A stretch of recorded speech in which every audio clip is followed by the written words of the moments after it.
Okay. The Meeker shall inherit the earth. We're going to cover the Is it Meeker or the AI? The AGI Meeker report shall inherit the earth. I couldn't help myself. There's a particular graph in this. There's like a chart crime in this report that I want to call out. That I posted over on Twitter. I haven't actually posted it on LinkedIn yet. That I was like, chart crime. Do we have a klaxon sound? I'm gonna find one real quick. I'm gonna like. Oh yeah, good idea. I'll find a klaxon sound because I was saying like we need to cover this. There's a false equivalency and maybe a few of them on here that were driving me sort of crazy. Anyway, we're going live for this because we have way too much programming already this week, Brian. So I was like, we need to go live to cover the Meeker. This still might end up somewhere in our like normal content stream somewhere. I don't know. Who knows? It's really visual though because there's a lot of slides. Like a lot of slides. This has got to be the longest Meeker report. I should have looked it up before we did this. Got to be the longest. It's got to be the longest. I'll flash it up here. So we're actually going to look at it sort of slide by slide ish. No, we're not getting through all these slides. I don't have time for that. How long do you have? I got like 30. I got like 30 minutes, man. Okay. So what are your highlights while we're getting into it? Also, we have a chat. It's very easy. I can pop the chat open while we're here. So get involved in the chat. So I can actually pop comments up in this live. So if you have a comment or a question, you want to get involved, you want to put some reactions, I can actually pull them up here. So if you're watching on YouTube or on LinkedIn, I can actually pull them up here. So just FYI. Okay. So Brian, you do the voiceover. I'm going to pop the links while we're talking onto Twitter for this. Okay. All right.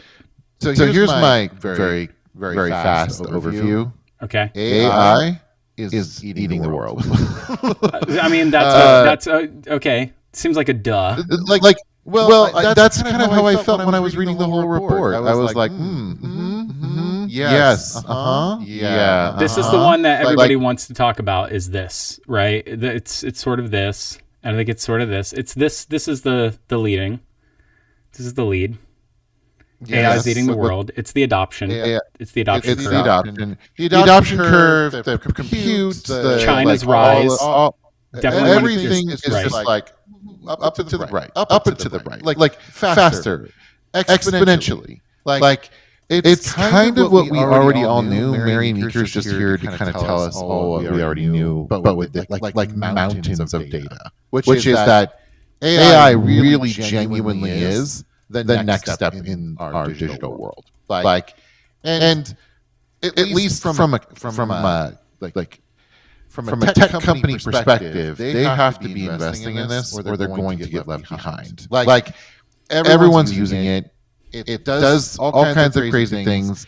It's predicting it's going to do crazier things in 5 years, and then 10 years after that. That was like one of my that was an interesting set of slides. I think it was like 30 through 34 or something like that. Like what AI thinks it will accomplish in the next 5 and then 10 years from now. To me, that was exciting and interesting. Also some of like the power needs. Gosh, I don't even know what slides those were on. It's so long. It's so long. Which one? The power needs? Oh yeah. Like this is something I talked about a little bit in my quantum piece that I wrote back in 2021. Let's just like the problem with the way that we're running algorithms is that this is the compute power, like the amount of compute power you would need over time. Well, and the power needed for the compute power. Oh gosh, it's how am I going to find anything in here? Hold on one sec. I remember the slide. Hold on. I'll find it. I remember the slide. Yeah. Also, this is behind a camera that I'm using right now. So GPU compute power by flops, right? Keep going. So I mean, and then you know the gradually and suddenly thing like that's part of this too. Another key slide. Let me see here. What I can't remember. I think it was like 20. Yeah. So electricity consumptions. We're here. Okay. So electricity consumption. Yeah. Okay. Yep. So like the power investing in power generation right now seems like a really smart bet. And obviously continued investment in chips seems like a smart bet. All industries, this is another thing that was interesting, all industries, banking and retail and everyone in the world is investing in AI right now, like at an enterprise level. And this is another thing that I predicted is that the world's going to change not by the little games that we're playing initially with AI. It's like enterprise contracts are going to change the world because all of this AI power is just getting slipped into enterprise contracts, enterprise software. They have to have a way to remonetize. They have to have a way to re-up engagement with the industries. And so AI is a great way of basically absorbing data and making it useful. I mean, at an enterprise level. And she talks about the evolution of sort of how we, the printing press, and she pulls that sort of up through the ages, how data has evolved and how we absorb data has evolved, and the hockey stick of how we've absorbed data even more and more. And it's really funny to me, and I think this is slide 29ish or the 20s. She has a timeline of these big moments, and she talks about how Turing and how there was an AI winter. It was like a bunch of AI stuff back in the 50s and 60s. I'm looking at it now. And then an AI winter. Got it. Yeah, what slide is that? 29? Yeah, I've got it on. Yeah, it's slide 29. It's AI milestone timeline, 1950 to 22 per Stanford University, starting with Alan Turing, right? Right. So here's the thing that blows my mind. Has Mary Meeker read Norbert Wiener? Because he literally predicts this, like to a T. And in fact, it was actually the most exciting part wasn't 614 when Eugene Goosman, a chatbot, passes the Turing test. It was actually the moment that AlphaGo beat the world champion at Go. That's the moment. Literally in 1950, Norbert Wiener predicted that the moment that an AI beat a person at the game Go, that we would move to open models. It's spelled out. It was foretold. Less than 10 years after that happens, we have open. And I think open AI actually literally may have started. Was it in 2015? What year did OpenAI start? OpenAI founded. So founding year. Yeah, but I don't think that it matters what year OpenAI was founded. 2015. It absolutely does. Literally the year that a computer beats someone at AlphaGo, as Norbert Wiener predicted, we moved to an open. Okay, I'll bite with that. I'm into. Yeah. I like this. I can get down with that. I like that as the philosophical accuracy that lands with the technological lands with the technological era, right? So we're in that technological epoch. It lands with the philosophical accuracy. I'm down with that. Does. Okay. Yeah. Okay. Great. What I think I'm not. It doesn't really matter because Google's transformer doesn't land, I think, until 2016 or 2017, and the 2022 fall GPT-3 access to the public is the thing that actually matters. So, I hear what you're saying. All of these things are sort of like novel, arrangements of if-then gates of machine learning. It's not really until we get to the current large language model, right? So and these things are spelled out here, right? This is so What I like about this report Yes. is it's at least one place where a lot of this knowledge is aggregated. So there's like a little bit of history. 100%. There's a lot of graphs and charts that like kind of that do a pretty good job of aggregating some of the history of both like capital and history of epochs in the AI space. What I don't love is the retelling of internet history. Right. Yes. And like part of it to me feels a little bit like not even well told. If that makes sense. So just to go forward a little bit, what I do, so to your point, so you were talking about slide 29, which goes into like past history. It does a pretty good job of catching you up of what's happened in the last 18 months.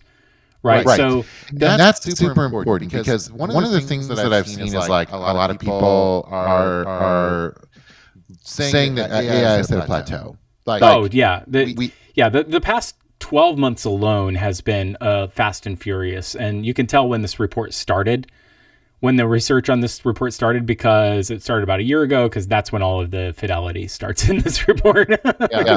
Totally. Yeah. Totally. And I think the last even 6 months have been absolutely bonkers. A friend of mine who's an entrepreneur, he's working on a company that can spin up SaaS products based off of AI and can help people package them up and have a go-to-market strategy and have a pricing strategy and like build software. And like he's dedicated his like whole like past year to like vibe coding and understanding how it works. And he said 6 months ago, it kind of helped. It was like a little bit helpful. He said in the last 6 months, and this is anecdotal, obviously, that it went from being kind of helpful from moving what was probably 0.1% of the population being able to create some like legitimate SaaS software, like even if it was a little tool, to like 1% of the population being able to do it. Like 100, like he basically was saying like you still have to be a developer, but you really could go learn it and like go do something actually like fully formed as an individual from start conception to finalized and packaged up and sold as an individual. Like that went up by an insane multiple. And I believe that based on this deck, like that, I think that assessment is actually really accurate. I also think that like you were saying before, this is such a great compilation of data around this that sort of says, hey, all those things you're feeling in your individual areas, they're all happening everywhere. Like this is not just a contained tech thing. This is going to impact every industry in every possible way, and every aspect of your life will change as a result of this. That's what this deck's. All right, it says we're getting double audio from you, so I'm gonna have to. Looks like I'm gonna have to mute as as you're talking. Am I yelling too much? No. It's my audio setup, I think. As you're talking, I'm gonna have to mute, so you can't talk while I'm unmuted. So all right, do it. All right, so I'm gonna talk now. So don't talk. Go. Don't talk. All right. So here's the here's the thing. I'm gonna give you a little bit. I'm gonna switch over to the show. I have some critiques. So here's a few critiques. Let's go to slide number 56. Here's a few things. There's a bunch of problems that I have with the way that they storytell and throughout here. Hold on. Slide 56. Is it slide 56? Their slide 56. Yes. Okay. So not number 56. Their slide 56. So this one bothers me. I posted about this on Twitter. This one is, I think this is one of the big chart crimes. They're showing and displaying a 90% user growth in 3 years, whereas compared to a 90% user growth in internet time, internet adoption in 23 years. And like, okay, yeah, I get that, but my frustration with this is that it took us 23 years to get global adoption for internet growth to 90% because we had to build infrastructure, we had to build protocols, we had to build switches, and we had to build fiber, and we had to build satellites, and we had to build an entire social construct around what the internet even meant. We had to build, businesses had to adopt a brand new user interface. Like, we had to develop an entire new form of communication. It was like the social adoption notwithstanding, we had a whole technological investment. We had to create an entire new policy sector around cryptography to allow safe communication and transport of information across public wires, because it was not legal to have public cryptography prior to 1996. Prior to 1996, you could not have cryptography and safe cryptography in the way that we have today, which meant that you couldn't transact online, right? Bill Clinton's to thank for that. So, like, you couldn't have, I'm serious, like, that's why we have to thank Al Gore for the internet to some degree. Like, to get to where we got, this is why this is a chart crime. This required an insane amount of, like, terraforming. Okay. Right. So you're talking about like digital adoption transformation. Sorry, I cut in on you. Digital adoption and transformation is like the heavy lifting was already done. Like, this is just an extension of the digital world we already live in. Is what you're saying. Yes, and then this 3-year 90% adoption is that AI got crammed into everything you were already using, like Google, and it got crammed into everything you were already using, like the iPhone, and it got crammed into, it was a one-click like sign in with your Google account to ChatGPT. That is why we got to a 3-year 90% adoption. And to be honest with you, like, I don't know that I really agree with that. By the way, the user figure that they're dropping here is 800 million weekly visits to ChatGPT after just 17 months. Let me go back a slide here. The ChatGPT user growth to 800 million. I don't know that Sam Altman's for 1125, TED Talk disclosure, OpenAI, and you go to some of the other data points in here. 800 million is the number that is like thrown around in here in this deck a couple times. 800 million weekly visits to ChatGPT. They call this 800 million. I don't think that 800 million is weekly site visits. That's not unique people. The 800 million number is weekly site visits. That's not unique people. That's a lot of nuance to be missing here. I think that this super matters because this really matters because the fastest attention accumulation ever recorded online is important because it's faster than TikTok. It's faster than Pokemon Go. I think that brands launching into a world where default AI is the baseline expectation is super important. Yes, like, it matters for commerce and culture because AI is into everything, but people don't just adopt AI as like, are we just adopting AI as like the default user interface and we're turning to AI Prime for things as chat Prime is the base user interface? I think that's the question here. Like, is ChatGPT with a plain chat interface and it is now the new platonic ideal as the way we want to interface with the world, and it becomes whatever we want it to be?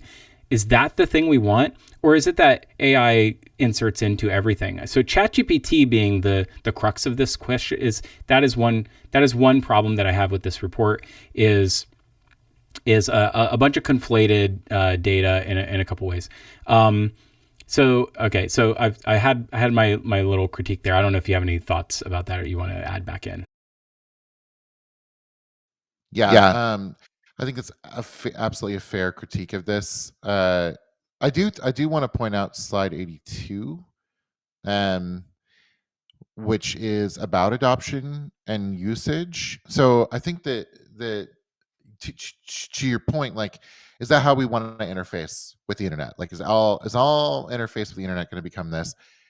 Well, it's easy. It certainly is using language that we're familiar with, and this definitely gets back to my like language games article that I wrote back a couple years ago. And I do believe that like what we've done is pulled like what was traditionally like a very difficult language to understand and use, something that only a certain percentage of our population had the ability to like absolutely, actually engage with, called poetry by some potentially, but like really like it was its own language, its own world, and unless you understood that language game, you couldn't engage with computers except for by like simplified interfaces that were like translators. um, Now we're interfacing with the world of the machine, that we're sort of chiseling away at now. What is capable of through, because we have a way that we can interface with it that's native to us. And so I do think that we're going to see continued and fast adoption of interfaces that makes sense for humans, and the most natural of those is just speaking. Like it's not even writing, it's just speaking. um and so if you look at the slide 82, you're seeing that there's insanely fast adoption across all different uh age groups, from 23 to 25, from 2023 to 2025, like massive additional adoption. And I can say this very Oh, I'm sorry. confidently. So number 82, not their slide 82 is actually their slide 81. You're looking at age group. Sorry. Yeah, sorry. Yeah, sorry. Yes, correct. Thank you. Slide 81. What I think is really interesting about this is, anecdotally, again, I saw my parents pick up what they call chat, and now they use it all the time, like literally all the time. And it's not like they're crazy tech adopters. My dad was. He passed away years ago now, but my mom not, and my stepdad not, and like they're actively using chat for just about everything. I don't even know if they Google. It's either Siri or chat, and that's it. They're not Googling things. Give me a couple examples of like what they use it for. You say everything, but like, what? Give me a few. If they want to research something for a trip, research a product, they want to know a piece of information, they want to like understand something better, they're literally like, why don't you just ask chat? um and like these are boomers who again aren't necessarily that tech savvy. This interface is just, it's more native to us. It's easier to understand and easier to use. And I don't think they're even using the voice app yet. They use Siri for voice, they use chat with text. And that's going to change very quickly the moment that um, we start to see large language models mixed into our voice interactions. Obviously, the ChatGPT app has got that already, but I think these numbers are going to skyrocket, like absolutely skyrocket. Slide 81 is going to just, that's also going to be a hockey stick in the coming years. Oh, you're on mute, Phillip. My bad. So as we're looking a little closer, the inset here says a gross oversimplification is older people use ChatGPT as like a Google replacement. People in their 20s and 30s use it as a life advisor. I think that, we saw that a little earlier this year when we covered the HBR study that was refreshed year over year. We looked at it, and the biggest change year to year was people starting to trust it as more life improvement than they were looking at it less as, just get like GSD type tools. Like it's not just I ask it something and it retrieves something for me. It's more like personal life improvement or relationship or therapist, more advice oriented, more like personal trainer therapy, that sort of thing. I'll actually say while we're taking and trading hits a little bit here, something else that I thought was really interesting is the big six. So we have so Alphabet, Amazon. Let me go over to the slide. It was slide 101 for me. Let's see. Nope, not that one. This one. So this is number 102. Their slide 101. Big Six USA public technology company CapEx spend, right? And if you look at the weekly active users, so versus global ChatGPT weekly active users per million, okay? And this is, look at the Big Six USA technology companies, which, as of the time of this report, include Apple, NVIDIA, Microsoft, Alphabet, and Amazon, Meta. And if you think about all of their CapEx, so this $212 billion and up, it's up 63%. Just look at this.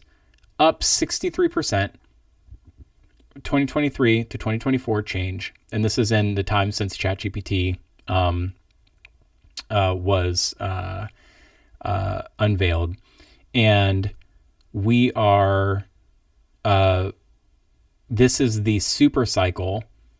So what is the slide sort of saying here is we are in the middle of a CapEx, like capital expenditure super cycle. Everybody is sinking dollars into like capital expenditures to gear up for the next wave of the hardware investment that's going to be taken between 2023 and then 2024 and potentially into 2025. So it started with GPUs, right? It started with data center spend.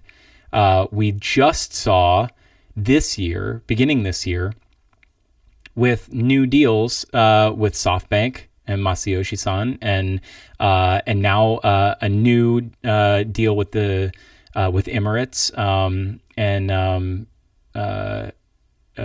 in the Trump administration. So we're looking at more multinational and global deals that are happening with power generation, and we're looking at more AI.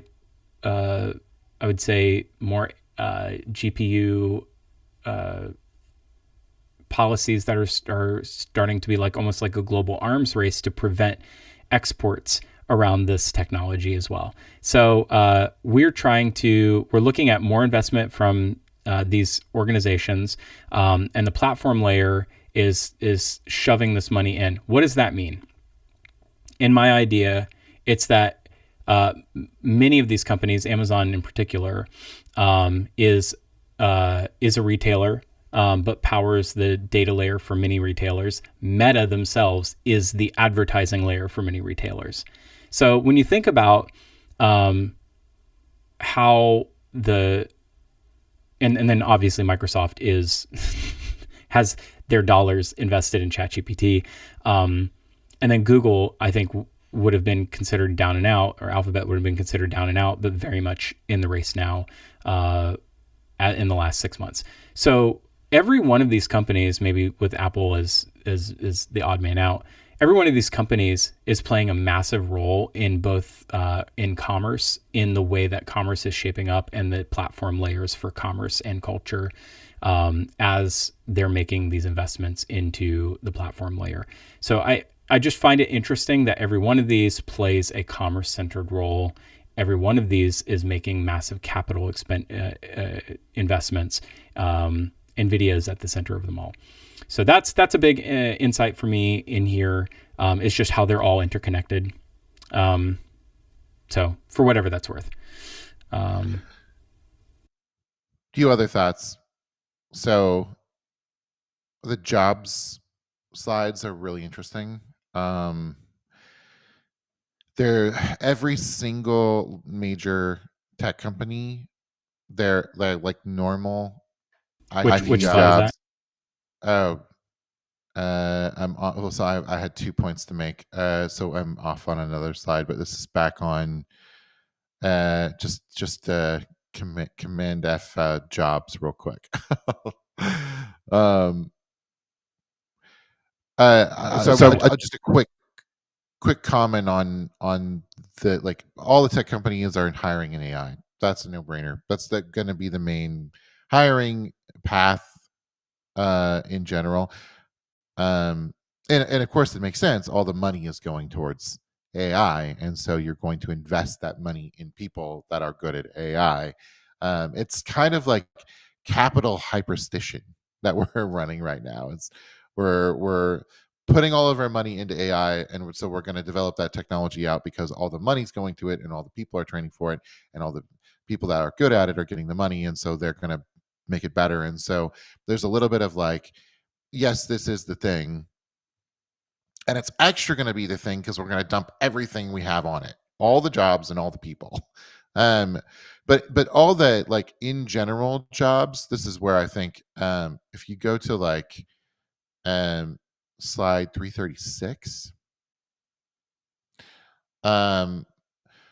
US labor productivity has remained a very, very like steady rate. That's a very linear line right there. But that's wild, right? Yeah, that's wild.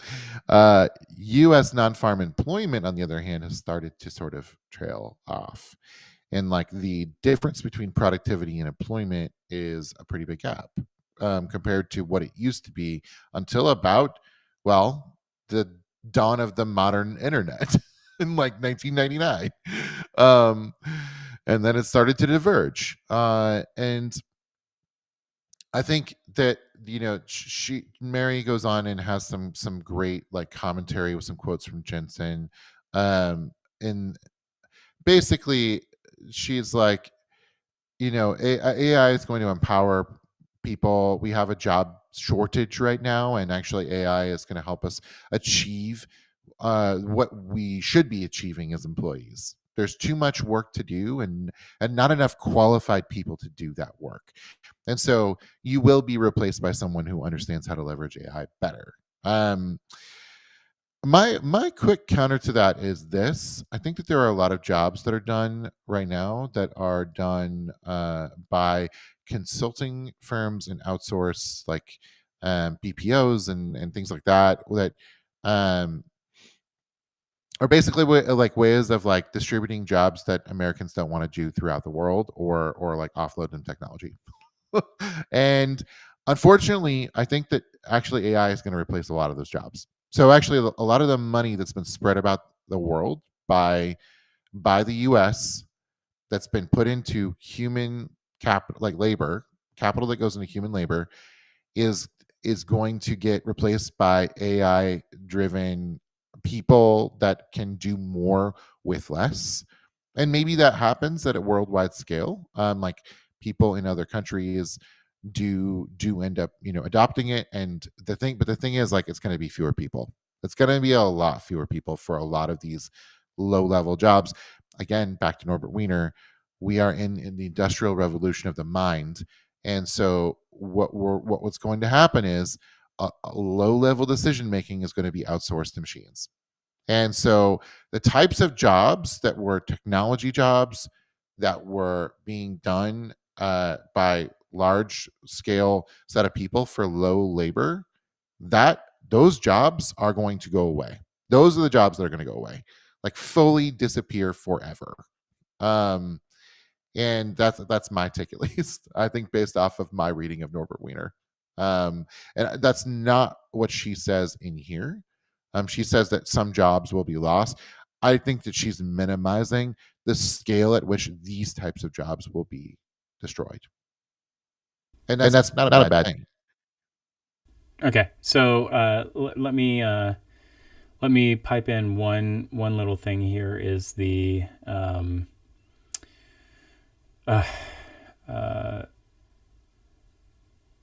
where is it here? Hold on. There's a couple. I'm trying to look for it myself. How are you on time, by the way? I got 5 minutes back. Okay. This has been good. I am myself looking for it. I found in the job section to your point, impacts of AI. This is a slide 330, 331, slide number 332. I'm going to just keep pointing that out because I find it funny. AI impact on workforce equals seeing productivity gains per Stanford HAI. Note left chart. This is a sample size of 5,179 customer support agent. Right chart is n equals 1,118 scientists. So hold on. I just want to point out the chart here. That the left chart is 5,179 customer support agents did not use AI. The right chart is n equals 1,118 scientists did use AI. And only a 14% increase in productivity. But these are not the same group of people. This feels like cherry picked. What even is this supposed to be?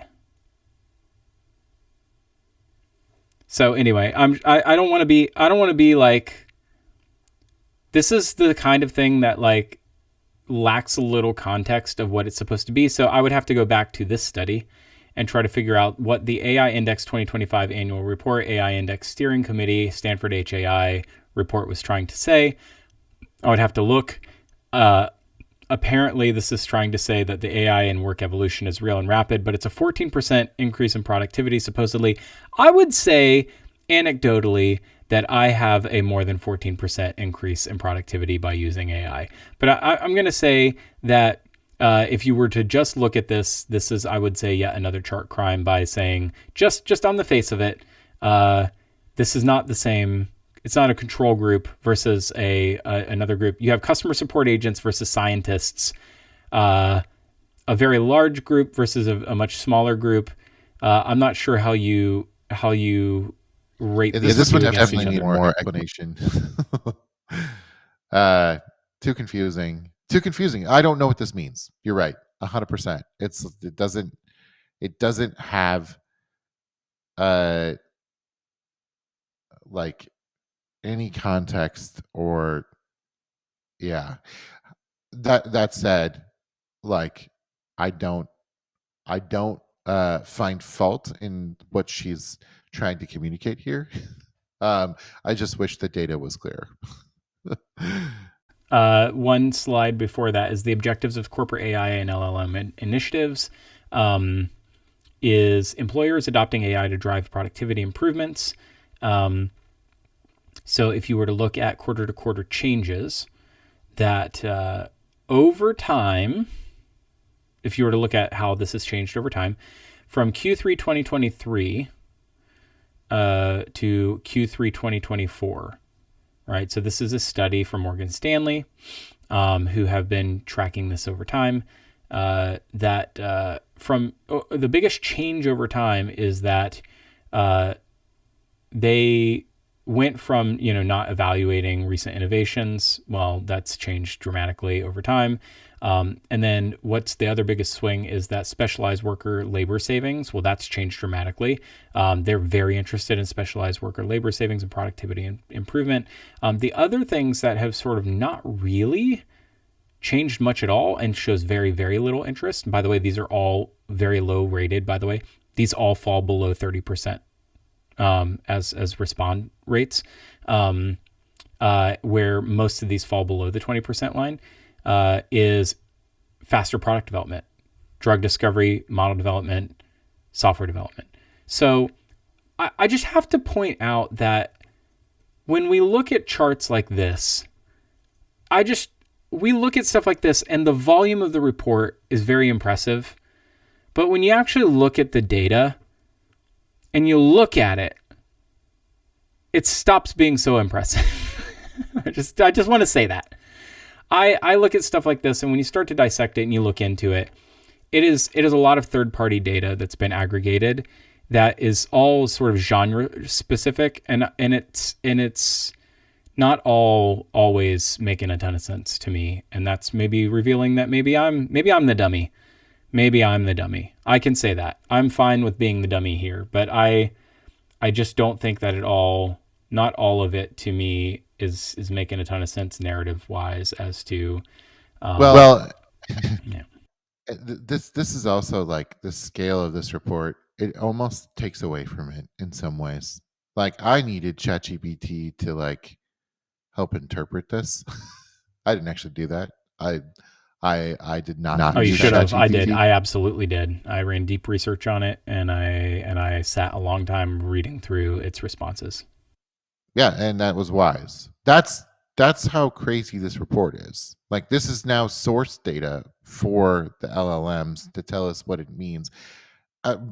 However, to your point, Philip, some of these charts and ideas, like ChatGPT doesn't know how to weight some of this stuff. Like now, this is part of our collective mind. Like this report, that it's been consumed, and it's now like closer to fact, even if it's not right. It's going to take someone poking and prodding at ChatGPT to like figure out that some of these slides aren't exactly like the data. There's a little bit of like chart fraud, like you said. Like there's some data massaging here. And so, go ahead. You're talking on mute. All right, sorry. It's I'm trying to avoid the echo for people watching online. I know you got to run, so let me actually. While we're here, I will just show what my ChatGPT said. Why don't we do that? I think that's live kind of fun. Here, let's show my ChatGPT real quick. Talk track ammo. Let's see. Are we mistaking capital intensity for inevitability? So here's one. Point out that $212 billion in capex is defensive, which I have not done yet. Energy is the new cloud tax. Tie 1.5% electricity stat to rising utility costs and geopolitical grid battles, and then pull it back to retail store footprints and supply chain carbon accounting. That seems like, well, that sounds really great, ChatGPT, but that's not really my beat. Hype inflation versus human inflation. I thought this was a really interesting point, but probably not something we could go really deep into.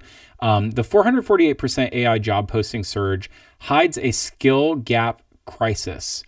Subject matter experts can't hire prompt engineers at FANG salaries, which is a good segue into Future Commerce's positionless team thesis, which I think is really good actually for our current series that we're doing with Optimove about being positionless. Is that an idea of like a prompt engineer as a role doesn't actually pan out when I think everybody's new role requires them to just be really good at being able to work with an AI, which means they need to understand how to prompt. Right. It's not like prompt engineers like a thing of the past. It's not even a thing. It's like you're either like are you good at writing a brief? Maybe brief writing changes. Prompt engineering is like just doing your job. That's what it is. And then the one I thought was really interesting too was when 5 companies own the generative substrate, we risk flattening cultural nuance, exactly the threat that your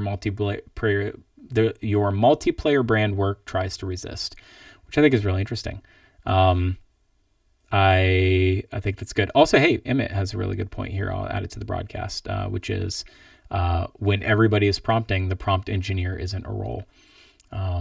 Exactly. I love that. Well, this has been fun. I also want to point out the electricity thing that ChatGPT came up with is kind of what I was saying. Electricity is the future. Electricity is the future, and I think we're doing a very poor job at figuring out how to address it. And that's something that has to change. I think as as a nation, the countries that have the most like the best energy strategies are the countries that are going to have the best AI strategies. Okay, I think that's kind of where we are. I don't know if we fixed the double audio. Thanks, Matt Klein, for pointing it out. I know we did this last second. I'm sure that other people have their 2 cents that they want to add in. I don't even know if this all worked. We've not done this in a long time. We'll pop back on probably in a few days to see if there's other people that had some thoughts about this. That's been 45 minutes of the Meeker shall inherit the earth. We'll see you at Visions. Check us out. We'll be at the MoMA June 10th, and can't wait to see you all there. And if you haven't yet, go grab up a ticket. It's futurecommerce.com/visions. And I hear that the last podcast has a very special coupon code. So if you haven't picked up a ticket yet, there is still 12 seats, Brian, something like that. Something like that. Yeah. There's a few seats left. Go check out the last podcast. That's all we got. Yeah. All right. Thanks, y'all.